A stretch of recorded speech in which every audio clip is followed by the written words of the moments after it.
All right. To start off, I want to thank all of you for joining us here today to hear Fullerton's response to your request for proposal. Our goal for this presentation and subsequent Q&A is to show you why we are well suited to manage your capital for the upcoming calendar year. Our agenda for today consists of going over our organization and philosophy, our investment discipline, our economic analysis, fixed income and equity portfolios, and finally, a discussion of our blended portfolio performance. Now, to start off with our organization and philosophy, I first wanted to introduce you to our leadership team, many of which you will actually be meeting today. Our current leadership team is comprised of upper division business students who have experienced managing the fund in the spring, and many of which are also in our Titan Capital Management program as analysts. Our team is also mentored by our faculty advisors, Professor Ko and Professor Lucas, and we are extremely grateful for their dedication to helping advance the program each year. Our team is structured via a student-led hierarchical structure with equity and fixed income teams led by the president and vice president to facilitate both our dedicated SMIF class and off-campus meetings. Now, our structure provides us with a multitude of advantages. The first of which is that having a dedicated SMIF class gives a safe and open learning environment for new analysts to explore market concepts and analyze securities. This is bolstered by having experienced members in our organization who can mentor incoming analysts to apply the concepts they learn in class to actively manage the portfolio. We also have a multitude of leadership positions offered in our student hierarchical structure, allowing students to develop their leadership skills, ensuring the continuity of our investment practices across future SMIF classes. I'll now pass it off to Shannon to discuss our investment philosophy. Thank you, Jericho. So why do we believe in evidence-based decision-making? Evidence-based decision-making, it helps us to avoid emotional or irrational management of our portfolio and to capitalize on opportunities when other investors are. Evidence-based decision-making is the foundation of our investment philosophy, and it goes hand in hand with our first core practice, fundamental analysis. While performing fundamental analysis, we gather and objectively analyze qualitative and quantitative information to ensure that we are investing in healthy companies with strong growth potential. Secondly, our active management, we remain as the second pillar for us to support our research and to implement our investment ideas. Lastly, our 1 to 3 time horizon that help us to mitigate our effects in short-term performances that does not relate to fundamental deterioration. Through these goals, we hope to achieve our fund's goals of capitalize our appreciation in our equity portfolio and superior yields in our fixed income portfolio with our risk management risks. Through these goals, we hope to achieve your goals by providing the CFA's objective by providing the CFA scholarships. I'm now going to pass it on to Ken, who's going to go over the stock selection process. Thank you, Shannon. Our buy process starts with top-down analysis to determine opportunistic sectors and quantitative bottom-up analysis for individual security selection. Our sell process starts with monthly headline reviews of the positions within our portfolio. More information about these processes will be covered on later in the presentation and can also be found in the appendix of our written packet. No matter the recommendation of a written investment report, all must follow the same approval process before being submitted to the CFAOC. Analysts must receive preliminary approval from respective portfolio directors, and once preliminary approval is received, they may begin writing the report. Once they are complete with the report, it must be submitted for majority approval to the SMIF leadership and faculty advisors. If the report is rejected, we offer students the opportunity to review and revise the report or move on to a different investment idea. If the report is approved, it is submitted to Mr. Jared Lopez and the investment committee for final review and opportunity to provide questions and answers. To be better stewards of the funds we manage on your behalf, we strive to manage the portfolio year-round. This includes over the summer and winter breaks. Our equity portfolio takes a stance of using highly limited use of equity mutual funds and equity ETFs. They will only be used in the event of one of our positions reaching a stop loss and they will be used to prevent excess uninvested cash. These positions will be sold once our teams identify a new suitable direct position. Due to the size of our portfolio, active and passively managed fixed investment vehicles are permitted. Even though our teams cannot impact the holdings within these vehicles directly, our team does extensive research on the fund's managers, characteristics, and industry weighting to determine if they are going to provide a positive benefit to our portfolio. Now for our economic analysis presented by Michael and Ada. Thank you, Ken. When we conduct our top-down approach, we like to get a sense of where we are in the current economy to determine how we'll position ourselves moving forward. First, we keep abreast with up-to-date reports and projections of leading and lagging indicators, some of which you have here on screen, followed with additional data in the appendix. Now, we understand that COVID case is not an exact indicator. However, because of its impact it's had on the economy, it is something we monitor closely. Next, we take considerable notice to broad economic factors that could signal changes in the market or offer opportunities in specific sectors.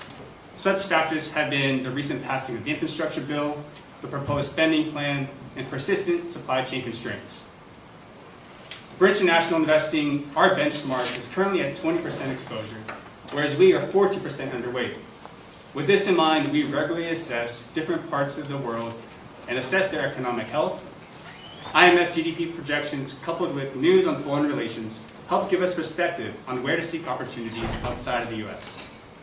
And now, Ada will explain our economic outlook and how that ties into our target asset allocation. Thank you. So, our target asset allocation is 80-20, which is based on our team's belief that we're still in the economic expansion phase, and we thereby see more opportunities in equity compared to fixed income. Some signs for continued economic growth is the increase in consumer confidence and spending, as well as increased U.S. household wealth. We decided to allocate only 20% into fixed income, as we see risks such as supply chain disruptions, labor shortages, leading to higher inflation, ultimately resulting in higher interest rates, which is limiting our opportunities in fixed income. For our market analysis, we understand that some areas of the equity markets are currently highly valued. However, through our active management, we seek to identify inefficiencies in the market and capitalize on undervalued opportunities. Certain mid-cap companies, for example, have not rallied as much as large-cap companies year to date, offering some buying opportunities. I'll pass it on to Chris to discuss our fixed income portfolio. So we begin with a top-down approach by analyzing the macroeconomic environment by looking at key indicators and any other relevant data. From there, we make our assessments and strategize to plan out our desired sector allocation, credit quality, and duration. Then, after filtering through a broad scope of bond funds and ETFs, we use comparable analysis to measure the risk-reward profile between the selected funds, and ultimately, we select the fund that best suits our portfolio. And then our sell process begins at our weekly team meetings, where we discuss any changes to our overall portfolio strategy, economic outlook, or any significant fundamental risk to any particular fund. And now I'll be passing it over to Jehu to discuss our sector rotation.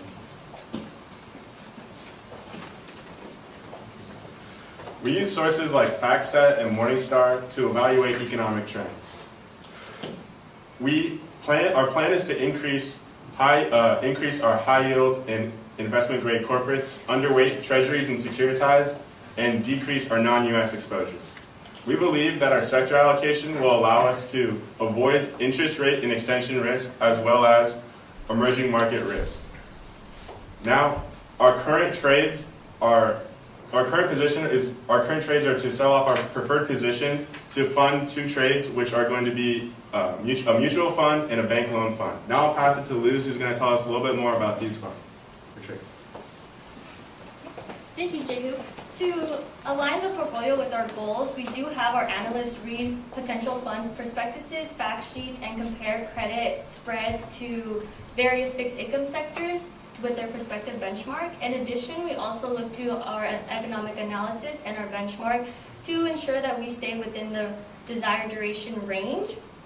Currently, our duration is relatively close to the benchmark. However, with our current plan to sell our preferred shares position, we will reduce our duration and maintain our lower credit quality. As we do expect interest rates to rise, we do prefer to maintain a moderately shorter duration to the U.S. Barclays Aggregate Index while stressing a moderately lower credit quality to capitalize on the improving economy. Now we have Tyler with our security selection. Thank you, Liz. We run a comparable analysis after we locate attractive securities. In our comparable analysis, we look into factors such as SEC yield, standard deviation, and Sharpe ratio to determine volatility and performance metrics. If we look at this example, which is for our T. Rowe Price bank loan fund, you can see we opted to go with the T. Rowe Price fund because of its SEC yield and Sharpe ratios being higher than many of its competitors and having a very low standard deviation comparably. In terms of our sale process, in our weekly meetings, we go over fund performance and fund characteristics to determine if it still fits into our overall portfolio characteristics that we're looking for. In terms of our fixed income portfolio, we have continued our trend of outperforming the Barclay Aggregate. Currently, we have a differential of year-to-date of 302 basis points. I'm going to be handing over to Jay, who's going to be talking about the equity side.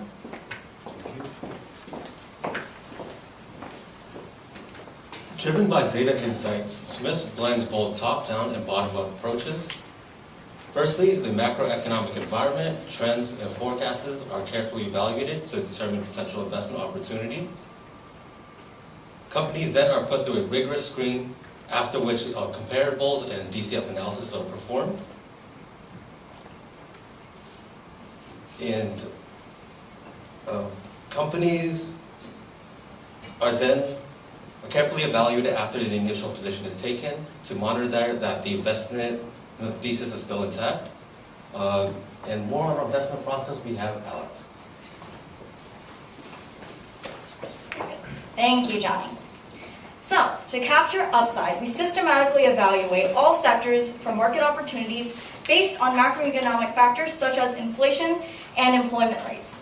Recently, we went ahead and reallocated our capital from our ITA sell towards direct positions in healthcare and industrials. And that was based on positive industry trends. Prior to the infrastructure bill passing, we also saw opportunities for growth in maintenance and engineering catalysts, which led to us increasing the industrial sector weighting through buying MasTech. Now on to our buy-side process. We utilize a bottom-up analysis in selecting individual securities. Qualitative factors such as management expertise, litigation impacts, and ESG are supported by a thorough consolidated fundamental analysis and are key steps in this approach. We follow up with running a DCF model that estimates the company's intrinsic value and helps support our company's position in the portfolio. A full DCF and fundamental analysis are available in the appendix.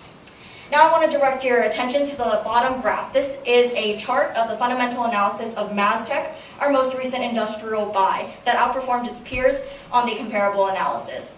MasTech is measured under profitability, valuation, and risk, utilizing metrics such as, but not limited to, ROE, price to earnings, and current ratio. Now I'll be passing it on to Connor, who will be discussing our sell side. Thank you, Alex. When first going over our sell process, we look over our month-to-date performance of our portfolio. Then we go over our leaders and laggards with each industry and look at each company. Then we look through industry trends and see if our current catalysts line up with our sell process. Then if we see any divergence in our thesis, any lagging opportunities, or any opportunities that we see are more advantageous, then we go and write the sell report. For example, we recently sold ITA, an aerospace and defense ETF that was showing lagging capabilities and also an unwanted exposure within our fund. And we use those funds to buy MasTech. I next want to go over a quick brief of our equity performance. Our year-to-date equity performance exceeded the benchmark by 599 basis points, and on a risk-adjusted basis, our portfolio exceeded the benchmark by 20 basis points. I do want to indicate that while our standard deviation was 2.62% over the benchmark, we achieved efficient returns as indicated with our information ratio of 1.26. Furthermore, as the risks appear to be balanced, we want to say that we are in the expansionary cycle. However, we are aware of other risks that are involved, such as inflationary supply chain. Now I want to pass it over to Nick to talk about our year-to-date performance. I think you guys have time. Well, thank you for hearing our response to your request for proposal. We'd like to begin the Q&A section.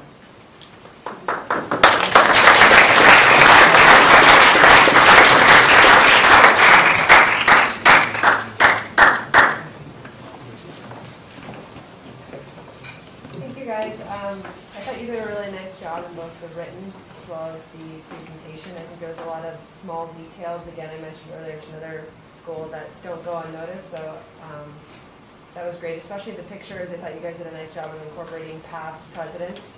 Obviously, a big part of how we critique this is thinking about continuity and transitions and retention, so that's really important, so thank you. And then I also really appreciated that in reading the written report, there was a lot of comments around your risk-aware lens, so making sure that you're balancing return with risk and being prudent in that manner. And then I also appreciated that you guys just threw up the ESG mark as well. But I'll let other people ask questions. Yeah, maybe I'll start with that. So when you look at a security, you start bottom up, and then you say at the very end, you're kind of looking at ESG in there. What do you guys look at, and how do you think about ESG, and how do you fit that in the process? Yes. Do you want me to take that first? Okay. Yeah, so I'll go ahead and take that.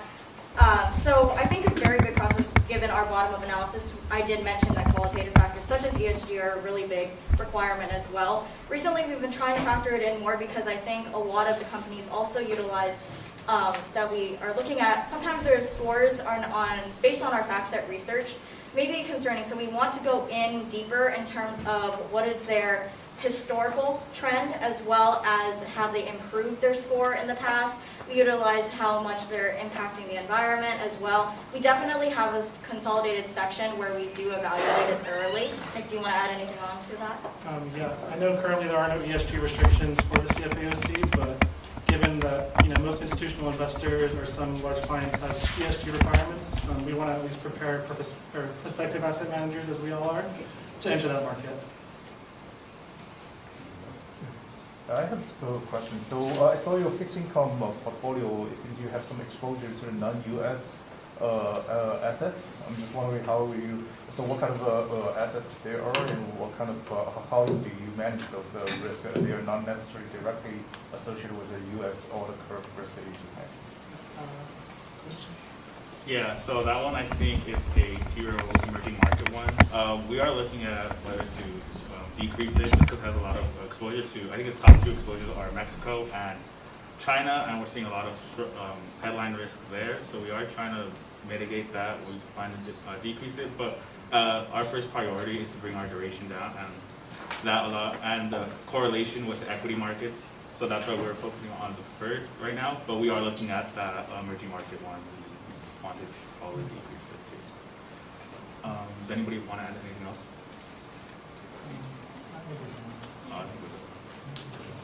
On the equity side, could you expand a little bit more on the active decision to underweight non-U.S.? What kind of went into that decision? So when it comes to actually underweighting, we know the benchmark is 20% MSCI equity. We did get some exposure through Checkpoint because they are based in Israel, as well as Sempra Energy since they are based in Mexico, even though they are majority revenue comes from Mexico, even though they are headquartered in the U.S. It really has to do with our lack of understanding for some of the areas.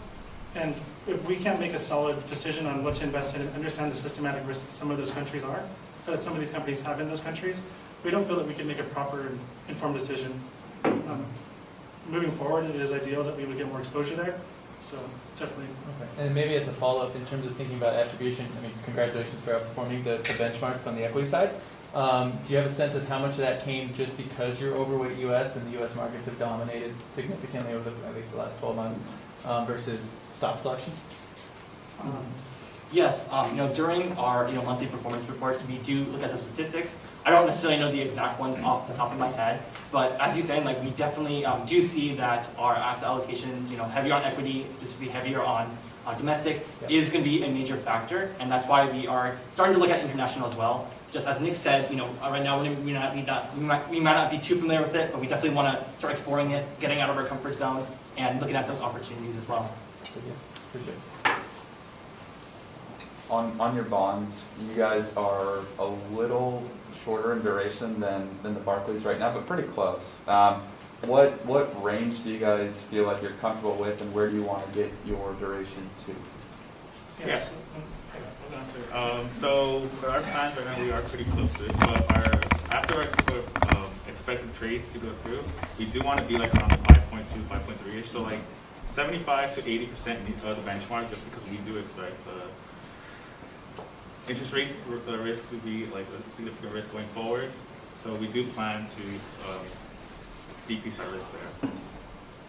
I just want to add, we don't feel comfortable going farther than 30% over and 30% below, just because of if the market were to turn against us, that would be a large bet.